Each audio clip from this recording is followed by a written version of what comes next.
નમસ્કાર મિત્રો, આ વિડીયોમાં આપણે જોઈશું મુંબઈ પ્રાથમિક શિક્ષણ અધિનિયમ 1947ની કલમ 41 થી 47 ક પ્રકરણ 8 રાજ્ય સરકાર અને સ્થાનિક મંડળો વચ્ચે નાણાકીય સંબંધો વિશે. કલમ 41 જોઈએ.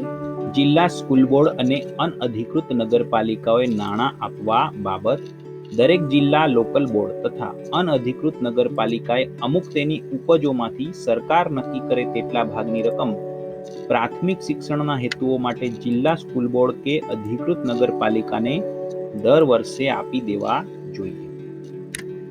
કલમ 42 રાજ્ય સરકારે ફાળો આપવા બાબત અધિકૃત નગરપાલિકાએ રજૂ કરેલ યોજના કલમ 28 મુજબ મંજૂર કરવામાં આવે ત્યારે નગરપાલિકાએ અંદાજ કરેલું ખર્ચ જો નગરપાલિકાની વસ્તી 50,000 કરતા ઓછી હોય તો સરકાર 60% ફાળો આપે અને ત્યાર પછીની વસ્તી માટે સરકારનો ફાળો 50% રહેશે.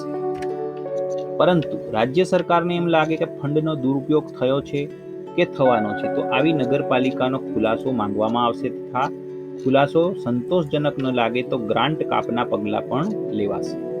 ઉપજેલી આવક તથા અંદાજપત્રની રકમના તફાવતની રકમ રાજ્ય સરકાર સ્કૂલ બોર્ડને આપશે. કલમ 43 જિલ્લા સ્કૂલ બોર્ડનું અંદાજપત્ર. જિલ્લા સ્કૂલ બોર્ડનું અંદાજપત્ર નક્કી કરેલી રીતે તૈયાર કરવું જોઈએ અને રાજ્ય સરકારને સાદર કરવું જોઈએ. રાજ્ય સરકાર તેમાં યોગ્ય લાગે તે ફેરફાર સાથે તે મંજૂર કરી શકશે. કલમ 44 પ્રાથમિક શિક્ષણ ફંડ.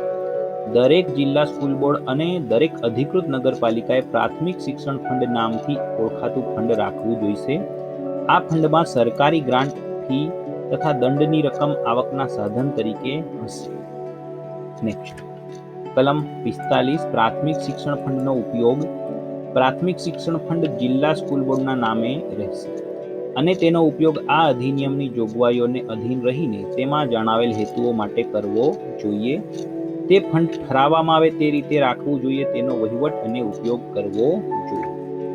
કલમ 46 પ્રાથમિક શિક્ષણ ફંડ અનામત મૂકવા બાબત.